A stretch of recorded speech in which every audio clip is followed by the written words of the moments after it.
Bonsoir. Ah, c'est parti. Je crois qu'il y a de l'écho. Bonsoir à toutes et à tous. Mais on n'entend pas, nous, l'écho. Hein. Ah bon, il y a que moi Non. qui l'entends. Bon, Ouais. bah, comment ça devient encore mieux. Donc, bienvenue pour ce 16e rendez-vous du club de lecture de la joie du business. Ce livre qui a été écrit par Simone Milazas Mhm. et que tu nous animes, Laurence, toi qui es facilitatrice certifiée d'Access Consciousness, facilitatrice de la joie du business. Oui. Bonsoir Tecla, bonsoir tout le monde. Donc, chapitre 16, Oui. responsabilisation versus microgestion. Voilà, déjà le titre.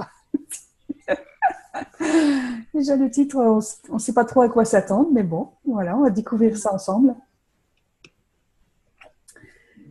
Alors, 16e rendez-vous, ça veut dire aussi qu'on s'est déjà rencontrés 15 fois et qu'on a déjà un peu exploré les 15 premiers chapitres. Donc, on a vu plein d'aspects d'Access Consciousness.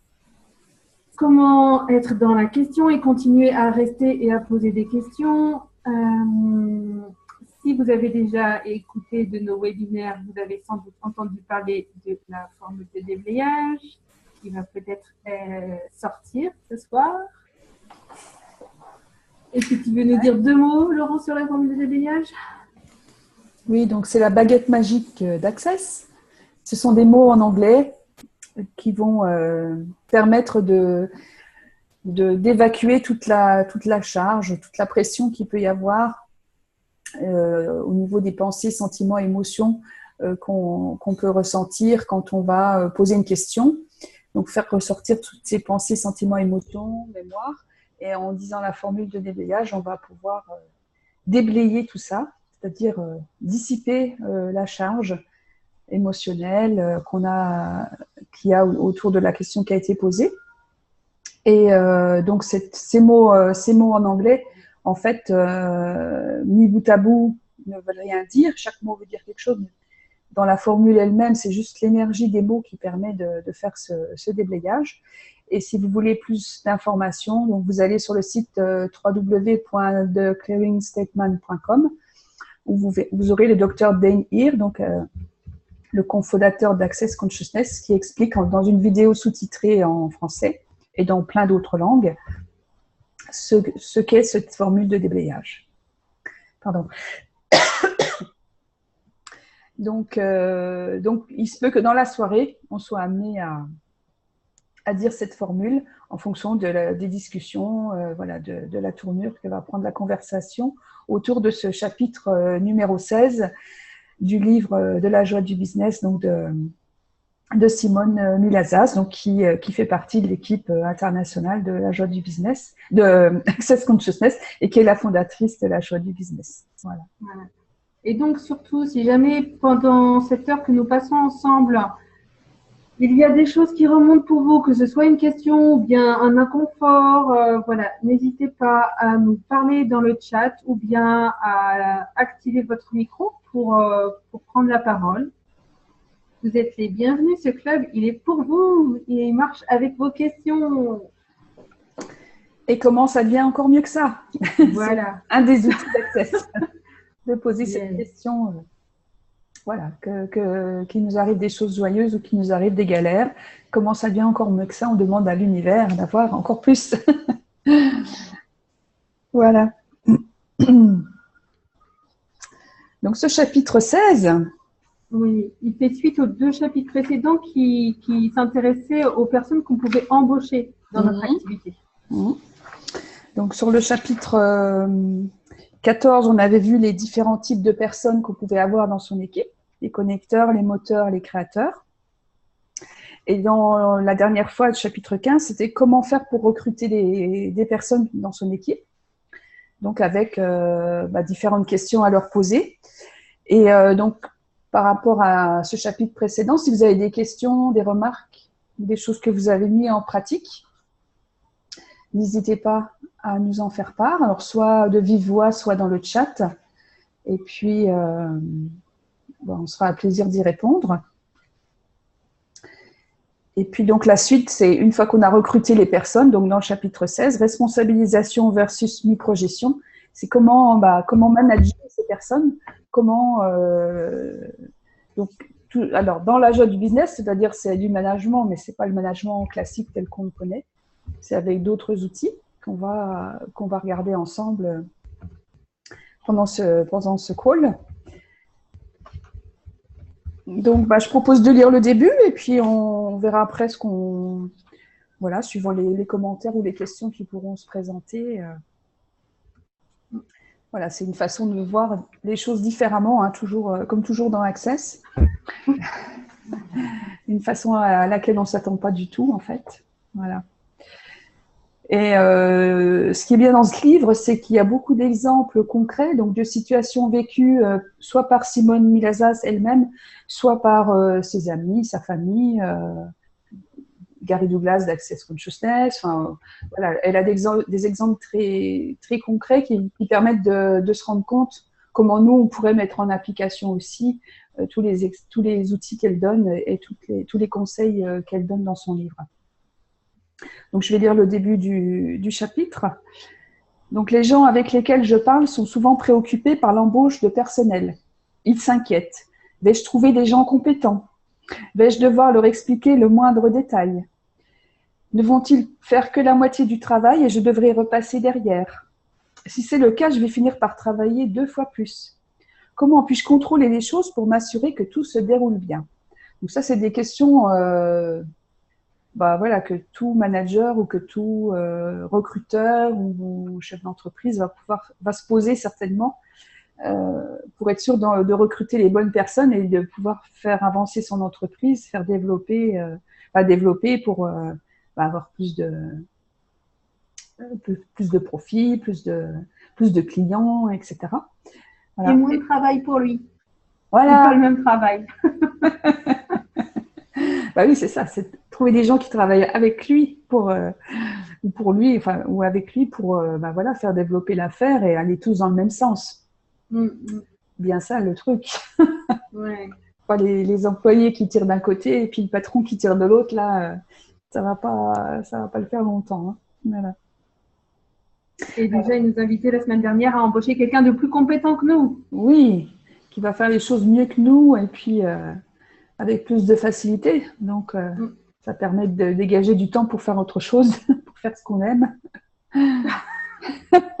Pas dans le business, mais voilà, de faire avec plaisir des choses, ça permet de les faire plus rapidement et puis de ne pas avoir l'impression de travailler aussi. C'est ça qui est bien. Hein.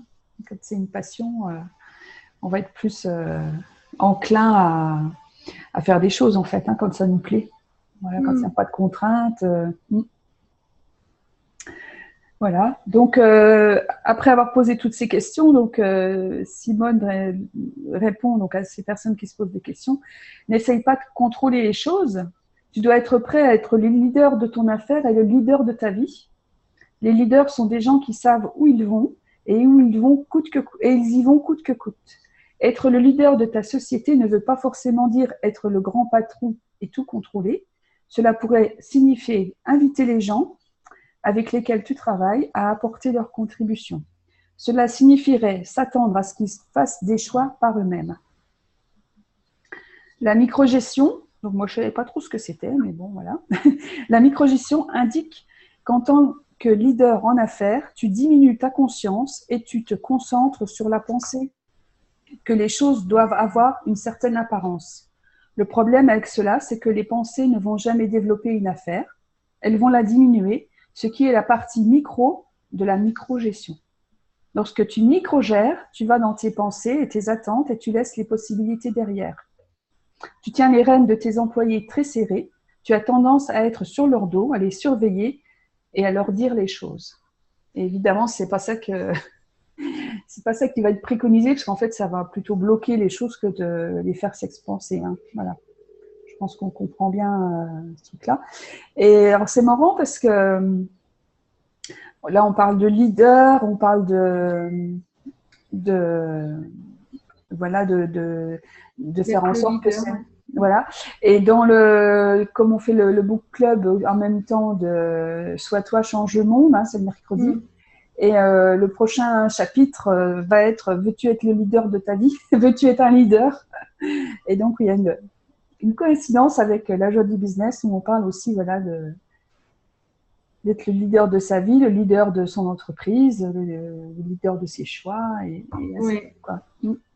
Et là, il y a un parallèle qui est en train de me monter, en fait, parce qu'on parle, Simone, elle dit parfois, et si ta vie était ton business? Et du coup, avec cette manière de voir la micro-gestion, elle va parler de la responsabilisation après, mais ça me fait penser aux parents. Ouais. Est-ce que ça arrive qu'on puisse être des parents qui ont envie un petit peu de faire de la micro-gestion avec des enfants? Un petit peu de les contrôler, comment elle dit, oui, d'être dans la conclusion, dans les attentes. Et est-ce que ça marche? Et est-ce que ça marche? C'est sûr que... Donc, il y a Amélie qui est déjà partie. Voilà, bon, bonne soirée Amélie, si tu nous entends encore. Ouais. Et donc, tout ce que ça fait remonter, cette idée de micro-gestion et puis de vouloir contrôler les gens avec qui on a du business ou bien avec qui on vit, est-ce qu'on veut bien maintenant tout détruire et tout décréer? Oui. Right, along with a bad spoken pod or natural voice and beyond.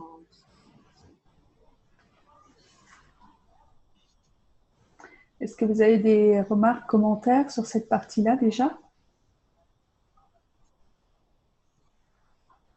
Non. Quelqu'un m'a posé la question il y a quelques jours de est-ce que tu voudrais que les gens te suivent? Est-ce que tu voudrais que les gens te choisissent? Est-ce que vous aimeriez que les gens vous choisissent?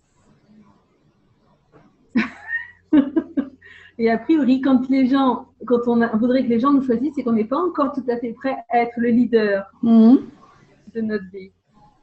Donc, tout ce qui ne nous permet pas d'être le leader de notre vie et de notre activité, est-ce qu'on va maintenant détruire et décréer? Oui. Right, along with the bad pocket pod or natural voice and beyond. Oui, parce que si on veut qu'on nous choisisse, ça veut dire qu'on attend.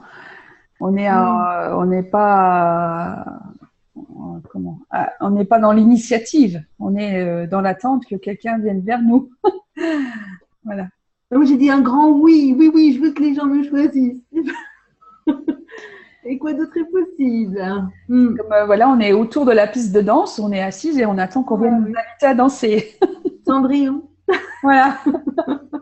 Alors qu'on pourrait se lever et puis aller inviter quelqu'un à danser. Voilà la différence. Donc, quelle énergie, espace et conscience pouvons-nous être maintenant pour être les leaders de nos activités et de nos vies? Et tout ce qui ne permet pas ça, est-ce qu'on va détruire et décréer? Oui. Right, along with a bad spoken pod or natural voice and beyond. Non, c'est un piège, cette question. Et donc, il y a Marie-Josée qui demande si on peut repréciser la micro-gestion. C'est en fait gérer tout petit, c'est-à-dire tout contrôler, ne pas être dans l'expansion et c'est pas une micro-entreprise, hein, ça n'a rien à voir. C'est plutôt la façon dont on va gérer les personnes avec qui on travaille, toutes les activités. On va vraiment être au plus près pour tout surveiller, tout contrôler, pour dire ça doit se passer comme ça, donc je surveille tout pour que ça se passe bien comme j'ai décidé. Mais en fait, on est dans la limitation, dans les conclusions, c'est petit, quoi. On est vraiment resserré dans quelque chose pour que ça reste tout micro, voilà, pour être parce que c'est pour qu'on puisse le contrôler, donc on reste sur un périmètre tout petit. On n'est pas dans l'expansion, on n'est pas dans la responsabilisation des personnes avec qui on travaille. On est plutôt à vouloir les gérer au plus près pour qu'elles fassent exactement ce qu'on a décidé qu'elles devaient faire. Elle parle aussi d'être dans la conclusion, d'avoir des attentes. Bon, un petit peu, voilà, un peu comme on fonctionne dans cette réalité assez souvent. Oui, c'est sûr que c'est un type de management où on va être derrière les personnes, on va être toujours à regarder si elles ont bien fait leurs objectifs de la journée ou de la demi-journée ou de l'heure, si c'est, je sais pas, prendre tant d'appels par heure. Il y a des boulots comme ça, et donc c'est vraiment au plus près, puis surveiller, qu'il n'y ait rien qui dépasse, qu'on soit vraiment dans ce qui a été convenu au départ, quoi. Et ce qui est plutôt limitant et qui ne peut pas se développer, en fait. Ça va rester fixe, ça va rester figé à ce qui a été décidé, et puis voilà, on bouge pas, on a décidé que c'était comme ça, donc on continue à faire comme ça, et ainsi de suite, quoi. Voilà, du coup, Carole nous dit, oui, mais si c'est mal fait, c'est notre réputation et notre image qui est en cause, et pas celle de l'autre personne. Donc, c'est pour ça qu'on a fait attention et qu'on a bien lu le chapitre 15 avant d'embaucher quelqu'un, et qu'on a demandé quelle contribution est-ce que cette personne peut être. Et qu'est-ce que c'est donc cette idée que notre réputation ou notre image, elle pourrait être un petit peu abîmée ou abîmée, voilà, si la personne qu'on a embauchée ne fait pas exactement les choses comme nous on aurait fait. Et justement, est-ce qu'on peut se poser la question, est-ce que c'est notre réputation quelle est l'importance de notre réputation par rapport à ça? Quelle limite on met à notre réputation aussi? Comment on définit notre réputation? Parce qu'à partir du moment où on définit quelque chose, on le limite.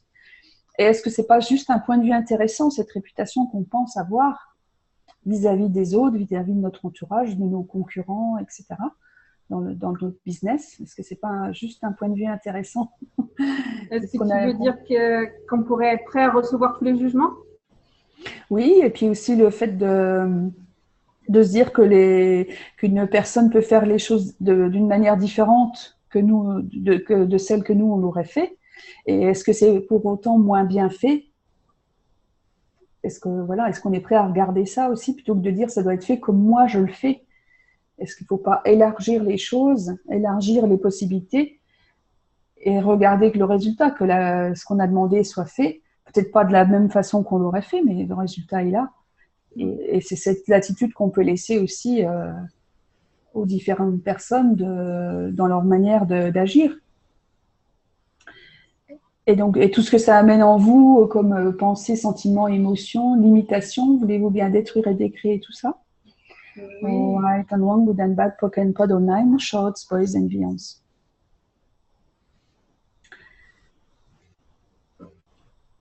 Tu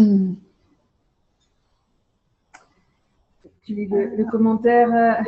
Alors du coup, Il y a un lièvre qui est soulevé. La réputation du business, l'image de la réputation du business, c'est pas de toi. Ouais, donc c'était le relay. Et puis après, les facilitateurs ne respectent pas la déontologie d'Access en donnant des classes. Et ça casse l'image d'Access, ça casse notre business et notre professionnalisme et la conscience d'Access. J'ai pas bien compris. En donnant des classes, tu veux dire gratuitement ou la façon de le faire?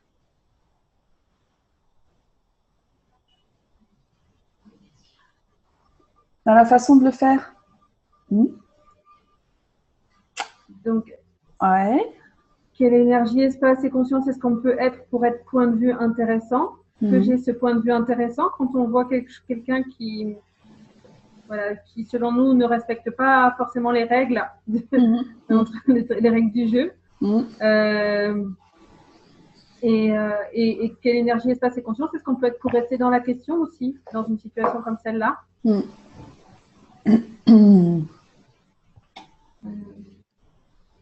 Après, voilà, quand on est au courant de… Donc, Access, c'est vraiment un exemple d'un business où il donne beaucoup de liberté à chacun, parce qu'effectivement, chaque facilitateur est responsable de sa classe et de ce qu'il fait. Mmh. Et voilà. Et donc, Gary et Dane, les fondateurs d'Access, Gary Douglas et Dr. Dane Ear, les fondateurs d'Access, nous donnent une grande liberté par rapport à ça. Et en même temps, voilà, quand il y a des choses qui ne fonctionnent pas, on sait qu'elles ne fonctionnent pas, on n'est pas obligé de garder tout pour soi. Il y a des gens qui sont là aussi pour servir de garde-fou, entre guillemets. Oui, oui, si on constate des abus ou des choses qui vraiment dépassent les règles, bon, sans que ce soit figé, mais on peut aussi signaler s'il y a des choses vraiment qui sont répétitives et qui sont pas du tout dans la déontologie d'Access. Voilà, il y a la possibilité de le signaler. Bon, en même temps, là, on est sur l'âge du business pour notre business. Et si notre voisin qui n'est pas dans notre business, en fait, il a son propre business et il fait des choses qui sont pas dans les règles d'Access, eh ben, voilà. Est-ce que déjà on peut détruire et décrire tous les jugements qui peuvent remonter de tout ça, tous les points de vue intéressants? Right and wrong, good and bad, poke and pod, online, shorts, boys and beyonds.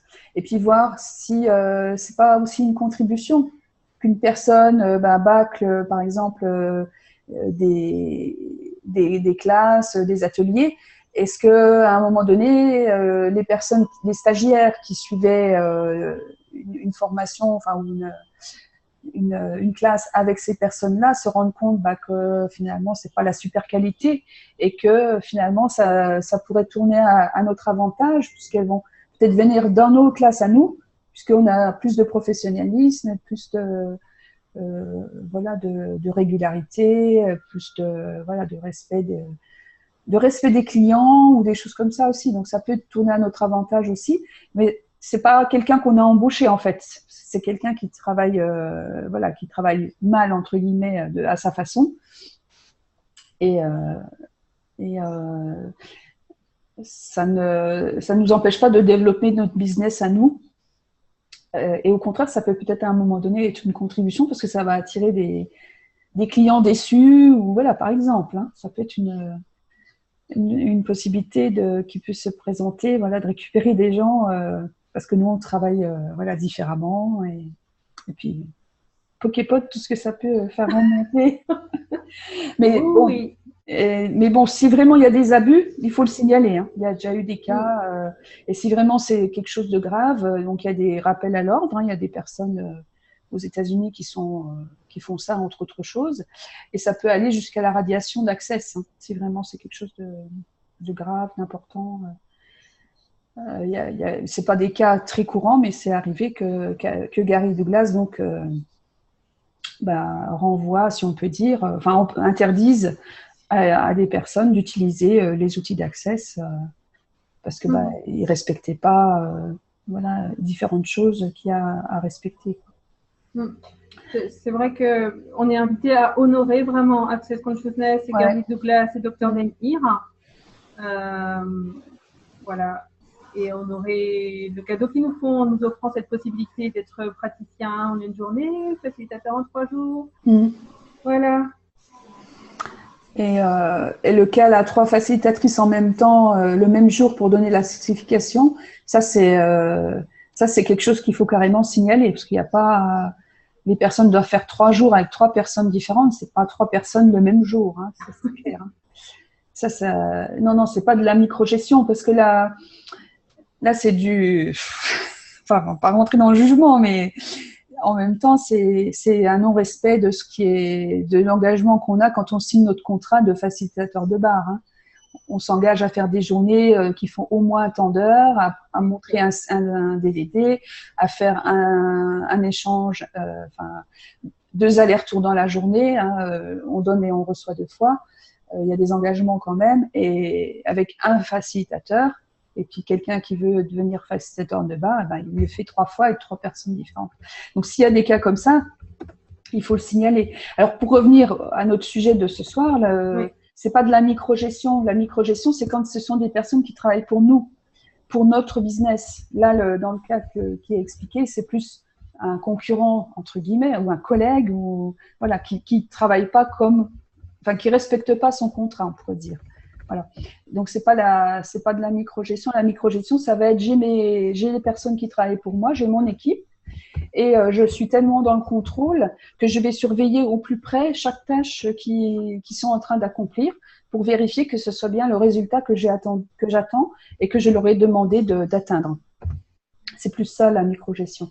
C'est pour les gens qui travaillent directement pour mon business, pour moi. Et donc que je surveille, en fait, je suis derrière eux tout le temps, à les talonner, à regarder ce qu'ils font. Donc, c'est pas forcément très agréable.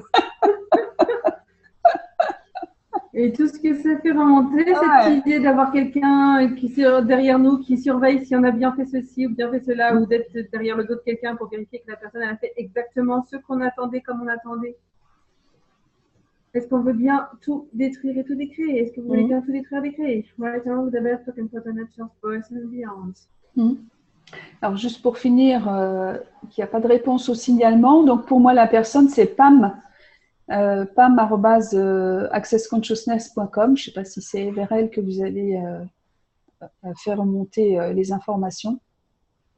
C'est Pam Outluning ou un nom comme ça, et qui est assez difficile à prononcer. Et c'est elle donc qui après fait remonter jusqu'à Gary Douglas s'il faut, quoi. Hein. Il y a déjà des négociations, des rappels à l'ordre. Et puis si vraiment ça ne va pas, voilà, ça peut aller beaucoup plus loin. Voilà. Et Marie-Josée, il y a plus de 100 façons de faire la vaisselle, de quoi créer autant de divorces, selon une étude sociologique. Ouais. Et oui, on voit que la microgestion ou bien la responsabilisation, c'est vraiment pas que au travail. Ça peut être dans ce business qui est notre vie. Tout à fait. Si on demande à quelqu'un d'autre de faire la vaisselle, on lui laisse faire la vaisselle comme il aime le faire. Oui, moi je commence par laver les verres et si quelqu'un d'autre commence par laver les assiettes, voilà, ça peut m'énerver. Mais le principal, c'est que la vaisselle, elle soit lavée et faite. Donc, est-ce que c'est notre capacité, notre laisser-être qui serait intéressant d'augmenter dans ces situations? Et comment on fait pour augmenter notre laisser-être? Eh bien, on demande. Est-ce que je peux augmenter mon laisser-être? Le laisser-être, c'est c'est pas du laisser aller, hein, c'est laisser-être, c'est je suis moi-même, je suis le rocher dans le torrent, l'eau me passe au-dessus, en dessous, sur les côtés, mais je reste moi-même qui je suis dans ce torrent sans me laisser emporter par les vagues, par le courant des pensées des autres, des façons de parler des autres. Voilà, je reste moi-même. Et donc, sans m'écraser, c'est ni paillasson ni hérisson, quoi. Voilà, aussi. Hein, c'est ce côté-là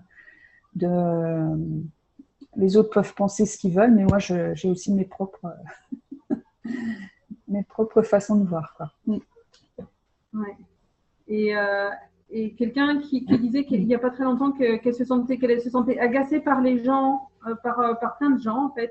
Elle a posé la question, ok, est-ce que là, maintenant, j'ai ma conscience qui s'est développée plus que mon laisser-être.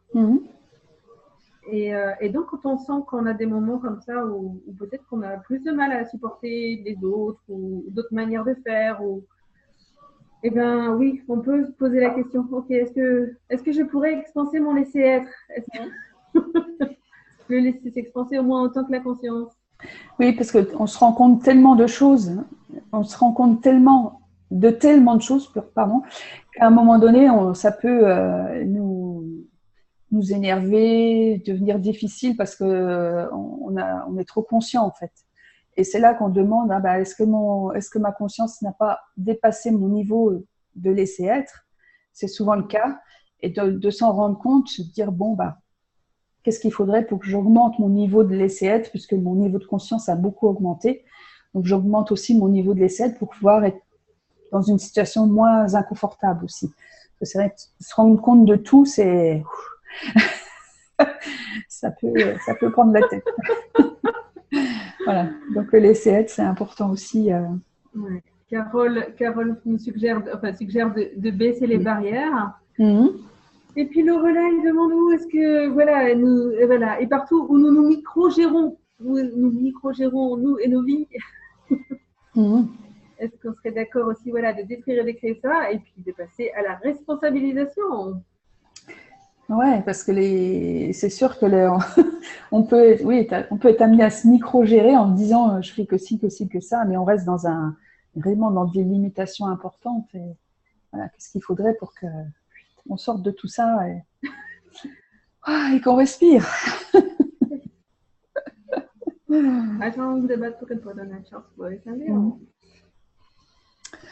Alors,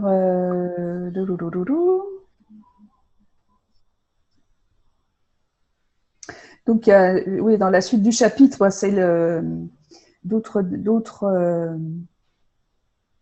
exemples sur le fait, enfin, d'autres réflexions sur le fait que qu'on va être tellement contracté que tout va se figer dans l'entreprise, dans le business, et puis les flux d'argent vont diminuer, il n'y a plus de joie parce que les gens ils en ont marre qu'on soit sur leur dos sans arrêt, il n'y a plus rien qui fonctionne correctement. En fait, là, ça arrête tout le fonctionnement du business, en fait. Hein. On est dans les conclusions, le contrôle et le jugement, et puis et on se bloque complètement. Voilà. Et par contre, donc, lorsqu'on responsabilise quelqu'un, donc c'est une contribution pour eux et puis pour notre business. Donc, tu permets à la contribution de se révéler pour toi et pour eux. Si tu poses des questions à ton équipe et que tu fonctionnes à partir de l'espace de conscience plutôt que de la solidité des réponses, tu crées une énergie de responsabilisation dans toute la société, ce qui permet aux gens d'être tout ce qu'ils peuvent être. Et donc, une idée, c'est d'encourager les gens à faire ce en quoi ils sont bons. Pas uniquement ce en quoi on croit qu'on les a embauchés. Parce qu'en fait, ils finissent par faire ce en quoi ils sont bons. Donc, autant leur demander... Même si c'est pas aller à côté de la machine à café? Ah bah non, ça va 5 minutes.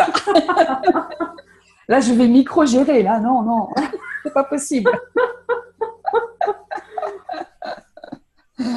Ça dépend. Hein, si tu prends des entreprises comme Google ou les nouvelles entreprises qu'on montre souvent à la télé, où les gens, ils ont le baby-foot, ils ont...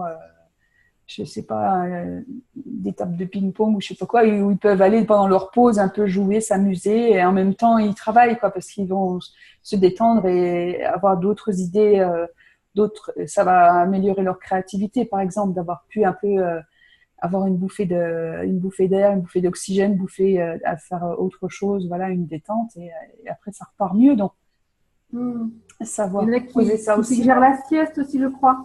Et à quand les séances de Barthes post-prandial après le déjeuner? Et tout ce qui empêche cela, faut un on nous le détruire et le décréer.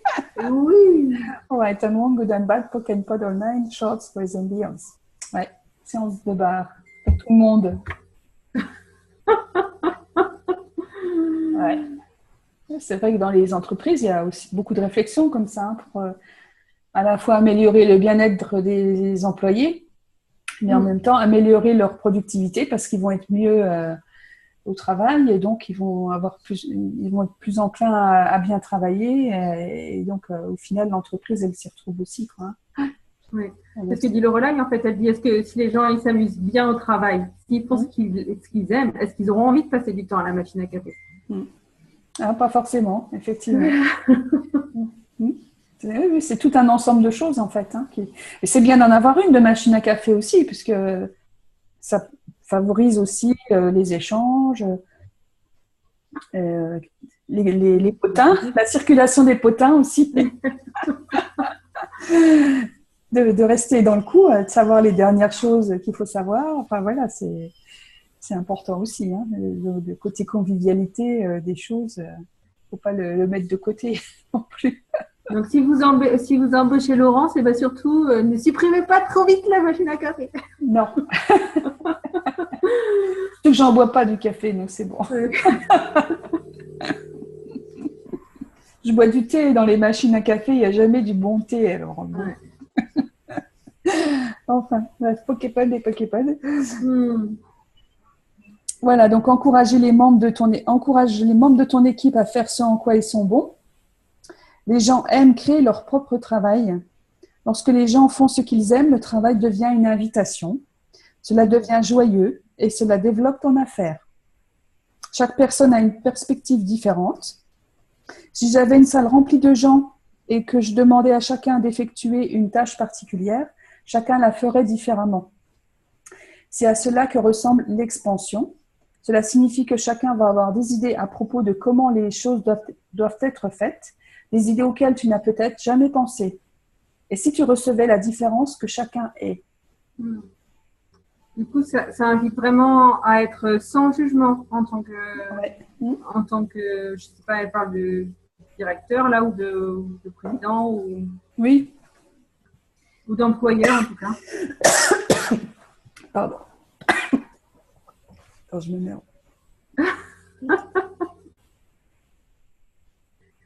Voilà, à être cet espace de non-jugement. Laurence, retourne. Encourager les gens à faire ce qu'ils souhaitent crée une énergie très différente de celle présente quand tu leur dis ce qu'ils doivent faire. Et apparemment, Simone, elle arrive à répondre par une question. Quand quelqu'un vient lui demander « Qu'est-ce que je dois faire maintenant? Qu'est-ce que tu ferais toi ?»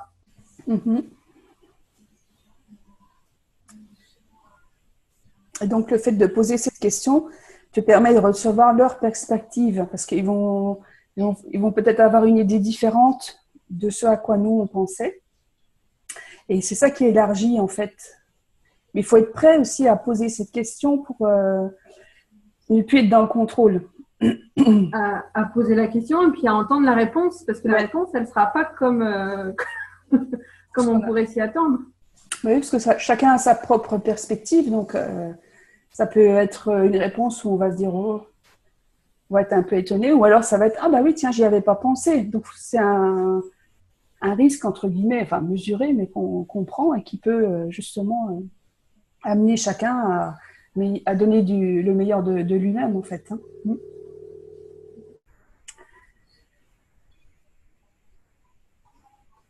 Et du coup, Simone, elle montre un exemple, elle parle d'un exemple où quelqu'un lui demandait ce que cette personne lui demandait ce qu'elle devait faire, et Simone lui a répondu, ok, mais sur quoi est-ce que toi tu travailles?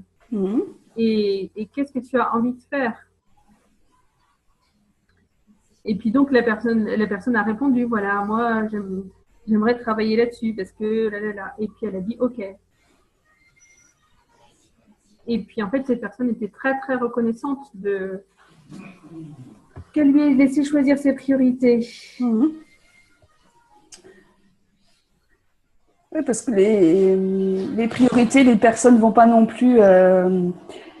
ils ont plutôt l'habitude qu'on leur dise « c'est ça la priorité, donc tu fais ça ». Et le fait de leur poser la question comment eux voient les choses, ça les responsabilise aussi de se dire, de prendre un engagement à faire plutôt ça d'abord par rapport à une autre chose et qui va apporter plus pour l'entreprise. Et là, même si c'est pas comme on est dans l'équipe, chaque membre de l'équipe va apporter quelque chose parce qu'il a cette vision de ses priorités et ça va faire avancer les choses en fait. Donc c'est à la fois faire confiance que l'autre il va savoir suivre l'énergie et puis du coup c'est suivre aussi l'énergie. Nous, quand on perçoit que l'énergie pour cette personne elle va plutôt là ou plutôt là. Et que c'est ça qui va contribuer le plus à l'activité. Et puis ça amène de l'enthousiasme. Autant tout à l'heure avec la micro-gestion, on était dans la joie qui s'en allait, l'argent qui ne rentrait plus, les conclusions, les jugements, tandis que là, on va être dans l'expansion, on va être dans l'enthousiasme, dans la joie de faire des activités, puisque les gens font ce qu'ils aiment, donc forcément ils le font de bon cœur. Avec plaisir et ça augmente la productivité par exemple. Voilà, c'est pas de la manipulation mais c'est utiliser les ressources au mieux en fait aussi. Et donc Marie-Josée pose une question et demande ok cette personne-là comment est-ce qu'on la paye? Mais ça, est-ce que c'est une question ou bien est-ce que c'est une conclusion qui est déguisée en question avec un point d'interrogation à la fin? Genre, mais j'ai pas les moyens de payer quelqu'un pour, pour mon activité. Mhm. Donc, Et tout ce qui empêche cela. Ja, je décris et je décris. Right and wrong, good and bad, Pokémon Pod, online, shorts, boys and beyonds. okay. Donc, quelle question est-ce qu'il est possible de poser ici? Mhm. Et donc, par rapport au fait d'embaucher quelqu'un, on n'est pas obligé d'embaucher quelqu'un à temps complet voilà, dès le démarrage, surtout si on ne sait pas trop où on va. Et voilà, on peut plutôt poser des questions et puis demander qu'est-ce qui est requis dans cette situation. Est-ce que ça peut être, par exemple, d'embaucher quelqu'un quelques heures par jour ou par semaine ou par mois pour faire une tâche bien précise qui ne nécessite pas d'être à temps complet? Est-ce que ça peut être prendre quelqu'un comme un prestataire sur une courte période pour faire, je ne sais pas, la comptabilité en fin d'année, par exemple, ou des choses comme ça, et pas avoir un comptable toute l'année, c'est peut-être pas nécessaire. Donc, voilà, il peut y avoir des possibilités différentes, payer quelqu'un à l'heure, au temps passé, ça peut être aussi une solution. Donc, voilà, en posant ça, voilà, ça peut être vraiment intéressant de nous réécouter sur le chapitre 15, parce que dans ce chapitre 15, c'est le sujet qui était abordé, embaucher. Et du coup, voilà, effectivement, quelles sont les possibilités et qui embaucher, enfin voilà, qu'est-ce que ça va créer pour mon business si j'invite, si j'embauche, si je recrute, si j'emploie. Ouais.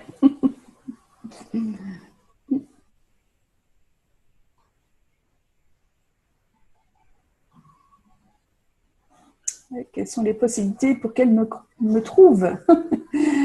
Pokémon, ouais. Voilà. Et donc, quand on est dans cette responsabilisation, on est dans la contribution aussi, parce que chacun contribue à l'édifice. Les personnes, les membres de l'équipe, comme ils travaillent avec plus de passion et d'enthousiasme, puisqu'ils font des choses qui leur plaisent, ils sont, voilà, ils vont être une plus grande contribution à l'expansion du business, en fait. Voilà. Alors, Marie-Josée demande aussi, est-ce que c'est la personne qui est sur un sujet qui a le plus de confiance ou presque? Donc, est-ce que si on fait confiance, si on suit l'énergie, en laissant la personne suivre l'énergie, est-ce que nous-mêmes, on abdique notre conscience ou pas? Peut-être que dans une situation avec quelqu'un, on va effectivement le laisser, voilà. Et peut-être que dans une autre situation, enfin, je ne sais pas si... Laurence, est-ce que tu as des idées là-dessus? Ça ne veut pas dire, parce qu'on laisse la personne aller vers une telle direction, qu'on habite notre propre conscience. Non, ça veut dire aussi qu'on peut poser des questions, qu'on peut... si ça ne nous semble pas clair, on peut quand même toujours demander à la personne comment elle voit les choses, vers où elle compte aller, etc. On ne laisse pas tout faire non plus. Mais c'est plutôt laisser l'espace possible aux gens de l'équipe de faire les choses comme ils pensent que c'est le mieux pour eux, enfin, puis pour leur contribution à l'équipe et au business. Mais ça ne veut pas dire non plus tout laisser faire, ça veut dire garder cette conscience de ce que fait chacun pour avoir la vue d'ensemble, la conscience de ce que ça va créer pour le business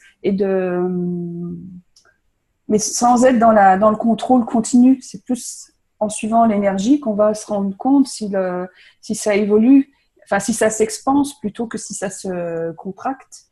Et dans ce cas-là, c'est qu'on peut reposer d'autres questions, modifier certaines choses, voilà, pour que ça puisse continuer à progresser. Voilà, c'est le côté subtil de jauger quand est-ce que je me rapproche un peu, quand est-ce que je laisse faire, quand est-ce que voilà, c'est jauger tout ça sans arrêt pour pouvoir être dans l'expansion du business en fait. Ouais, là, il s'agit vraiment de suivre l'enthousiasme, de laisser la personne suivre l'enthousiasme en sachant que c'est voilà la joie. La joie du business, c'est ça. Ouais, exactement. C'est ça qui va créer plus. Hein. Ouais. Et donc là, il y a quelques questions qu'on peut poser aux membres de son équipe. Donc, que pourrais-tu ou que pourriez-vous contribuer à ce projet? Qu'as-tu ou qu'avez-vous comme idée? Voilà, c'est aussi laisser les membres de l'équipe proposer des choses. Et donc, à quoi aimerais-tu ou aimeriez-vous exactement que cela ressemble? Et qu'est-ce que cela signifie exactement pour toi ou pour vous? Et le fait de poser la question avec le mot exactement, ça va inviter les gens à vraiment préciser comment ils voient leur activité, comment ils voient les différentes choses qu'ils vont entreprendre, pour que nous aussi, en posant cette question-là, on ait cette vision. Il ne faut pas partir dans tous les sens, quoi, aussi, hein, parce qu'on a quand même ce business à développer. Et donc, vraiment impliquer les personnes en leur faisant décrire exactement comment elles voient la situation, comment elles voient l'expansion du business. C'est ce que Carole demandait, là, enfin, détruire, décrire toutes les personnes qui lui proposent de travailler avec elle et qui ont toujours quelque chose à faire et n'ont jamais le temps. Donc, éventuellement, tu vois, tu peux poser ces questions-là avant de leur dire, OK pour travailler. Ouais.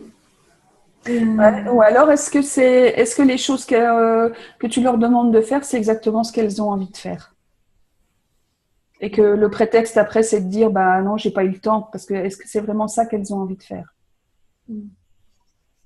Comme l'exemple que tu donnes de Gary quand il a embauché Dane pour passer des appels téléphoniques. Il a embauché Dane pour passer des appels, appeler des clients.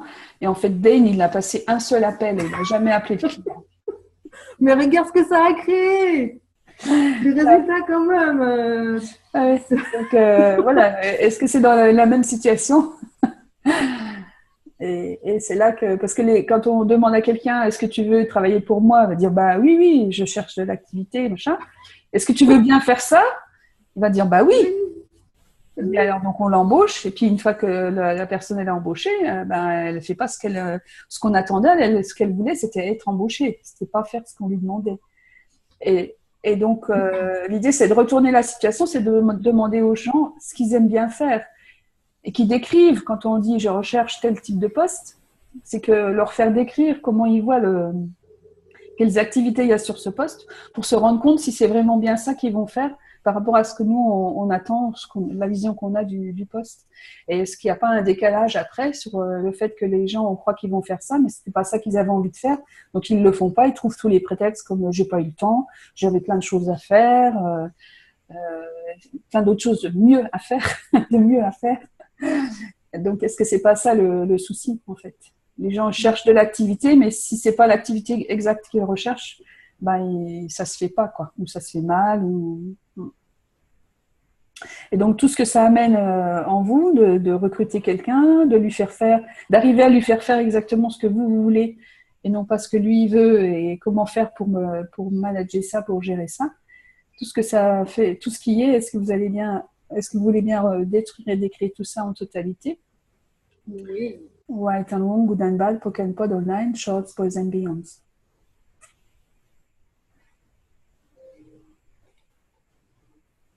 Ça chatte dans les chats, mais... Oui, donc, Carole, c'est ça. Oui, les gens proposent de travailler, mais si c'est pas ce qu'ils attendaient de faire, voilà, quoi. Ça va bien. Ouais. Mais peut-être que dans 25 ans, vous serez toutes les deux sur scène, comme Gary et Dane. Qui sait, ça va créer dans le futur, voilà. Voilà. Et Marie-Jodée, oui, on peut faire confiance, mais jusqu'à un certain point, il faut quand même vérifier, voilà, en posant des questions et en demandant à la personne exactement comment elle voit ça, comment elle voit les choses, pour avoir quand même une perception. Hein. C'est vraiment rester dans la question, toujours.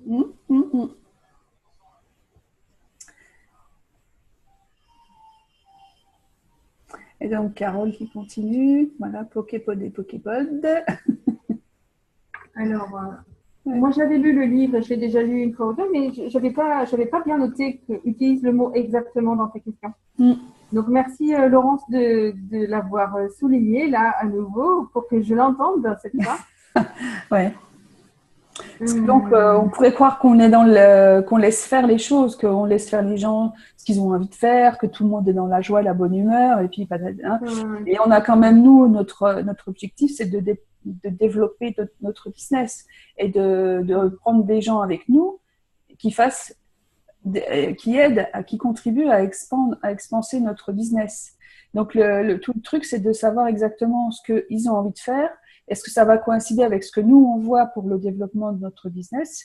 Et l'idée, c'est de leur faire décrire exactement ce qu'ils ont envie de faire pour avoir cette vision, cette visibilité. Est-ce qu'ils vont faire exactement ce que j'ai envie, ce que je voudrais qu'ils fassent ou pas? Ou bien pas forcément ce que je voudrais, mais au moins quelque chose qui va expanser le business. Voilà. Même si ça va dans une direction un petit peu différente. Mais avoir cette conscience, en fait, de ce que ça va créer pour la On va créer plus, quoi, en fait. Oui, voilà, c'est ça. Parce qu'ils ont peut-être une vision des choses qu'on n'avait pas eue. Peut-être qu'ils vont penser à quelque chose auquel on n'avait pas pensé, puis on va se dire, ah mais oui, tiens, finalement, c'est une bonne idée. Et pourquoi pas profiter de cette idée-là de la personne pour contribuer au business et puis lui permettre de s'expanser, quoi. Ah, il y a de la visite. Oui. La contribution à mon business. Ah, bonsoir, Lou. Et il vient m'apporter une image de diamant. Voilà. Je sens que mes enfants sont une contribution phénoménale en ce moment à ma vie et qui sont prêts pour l'expansion des richesses. Ouais. Voilà. Donc, c'est une petite photo d'un diamant. Oh. Regarde. Dans 5 minutes. 12. Est-ce que tu 12 ans? Dans 5 minutes.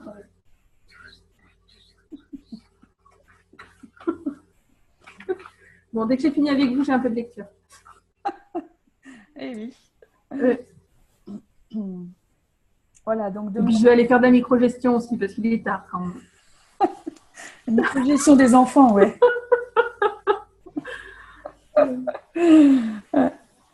Voilà, et donc en utilisant le mot exactement, donc ça permet à la personne de définir ce qui est vrai pour elle et cela te donne plus d'infos et de conscience sur ce que la personne va faire et ne va pas faire. Lorsque tu responsabilises les gens de cette façon, tu ouvres la porte à ce qu'ils demandent. Que puis-je contribuer? Ceci est un énorme facteur de succès dans une affaire. Au fait, demander aux gens leurs contributions et leurs idées ne veut pas dire que tu dois les mettre en œuvre, que tu dois les mettre à exécution. Cela veut simplement dire que tu as plus d'informations et une perspective plus large. Si tu es prêt à demander et à recevoir leurs contributions, tellement plus de choses vont se révéler pour toi et pour eux.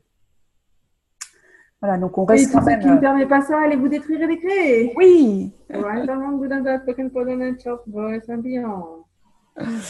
Voilà, et donc en posant ces questions-là, on a la visibilité et après, on prend ou on ne prend pas. On reste quand même, voilà, c'est notre business. Donc. Mais on permet aux gens, voilà, on permet aux gens de montrer comment ils voient les choses. Après, ça nous convient ou pas, on va le prendre ou pas, mais ça nous laisse une plus grande perspective aussi pour nous, quoi. Voilà. Donc, le dernier mot, responsabiliser les gens et leur donner le pouvoir de faire ce qu'ils souhaitent, crée une énergie très différente de celle présente lorsque tu leur dis ce que tu veux qu'ils fassent. Donc ça fait changer voilà, les habitudes hein, dans une entreprise. C'est pas forcément comme ça qu'on fonctionne. Hein. Et en même temps, voir les choses sous un autre angle, ça peut apporter un renouveau, voilà, un autre enthousiasme, une autre motivation. Donc, quelle énergie, espace et conscience pouvons-nous être pour responsabiliser les gens dans nos activités, dans nos vies et partout. Et tout ce qui permet pas ça, est-ce qu'on va maintenant détruire et décréer? Oui. Right on about Pokémon for the Nature's Boys and Beyonds. Genre, quand tu vois le sac poubelle au milieu du couloir, ça veut dire que tu dois le descendre. Alors ça, est-ce que ça ressemblerait pas à de la manipulation? Oui. Et quelle énergie, espace et conscience pouvons-nous être pour être la manipulation? Je ne sais pas s'il y a un chapitre sur la manipulation. Je ne sais pas, on verra bien. On verra. Et tout ce que le mot manipulation fait remonter chez tout le monde. Allez-vous détruire et décréer? Oui. Right, I'm wrong with that bad broken food, on short voice and beyond. On va recommencer toute une heure là sur la manipulation tout de suite.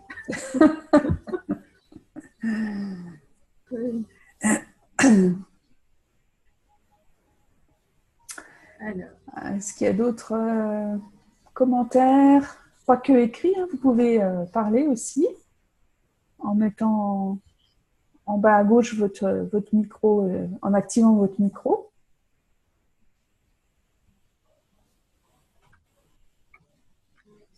J'aurais une question, même qui n'a rien à voir avec le sujet.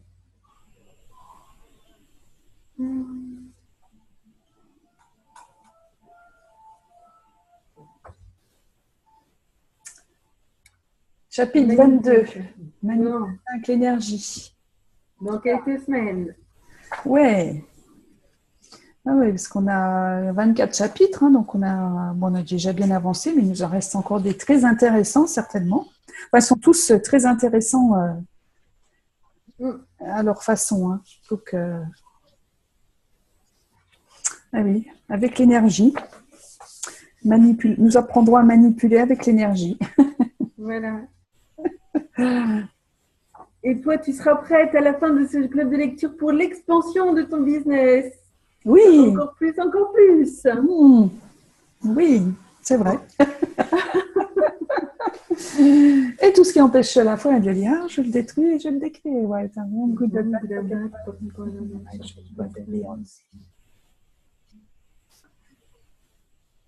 Ok, eh bien, on va vous souhaiter une bonne soirée.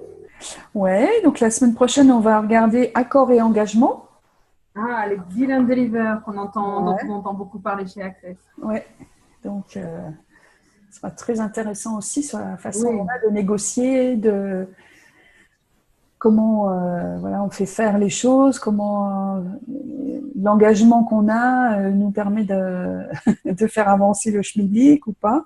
Voilà, comment se mettre d'accord. Donc avec les outils d'Access, toujours quoi. Marie-Josée nous demande depuis Paris, effectivement, la semaine prochaine, Laurence, Marie-Josée et moi, nous nous apprêterons à être les hôtesses de la classe Happy Mouse qui débutera le lendemain. Lorelai sera là aussi. Et qui d'autre sera avec nous à partir de vendredi? Marie-Céline, ouais. Oui. Yes. On peut sourire et montrer nos dents. Oui. Happy Mouth pour tout le monde. Ouais. Donc, depuis Paris, peut-être, oui. On n'y a pas pensé, Laurence. Mais, non. Voilà. A priori, ça devrait pouvoir se faire. On va partir, on va partir sur le fait qu'on le fait. Et si vraiment on voit que, parce que c'est pas comme la semaine dernière par rapport à la taille de la classe, mais bon. A priori, ça devrait aller. Si vraiment on voit que ça va pas, on vous prévient. Un petit mot, on vous prévient et puis on reportera la semaine prochaine, la semaine d'après, et puis voilà. Donc, on va faire. Donc, Dylan Deliver, Gary et Dan, ils ont proposé des appels de plusieurs heures sur le thème. Oui, il y a c'est 3 ou 6 télécalls, je ne sais plus, sur le sujet. Et toujours avec les outils d'Access, donc c'est-à-dire d'une façon à laquelle on ne s'attend pas, quoi, complètement différente de ce qu'on fait d'habitude dans cette réalité, hein, bien sûr. C'est ça qui est sympa. Ça donne envie, vivement la semaine prochaine. Ouais. Donc, bonne lecture du chapitre d'Ivan Deliver et puis belle semaine à vous. À jeudi. Oui. Et bien un mardi aussi. Oui. Si vous cherchez un endroit pour vivre. Le bon toit pour toi. Oui. Voilà, pour acheter quelque chose, la bonne maison pour vous, le bon appartement pour vous.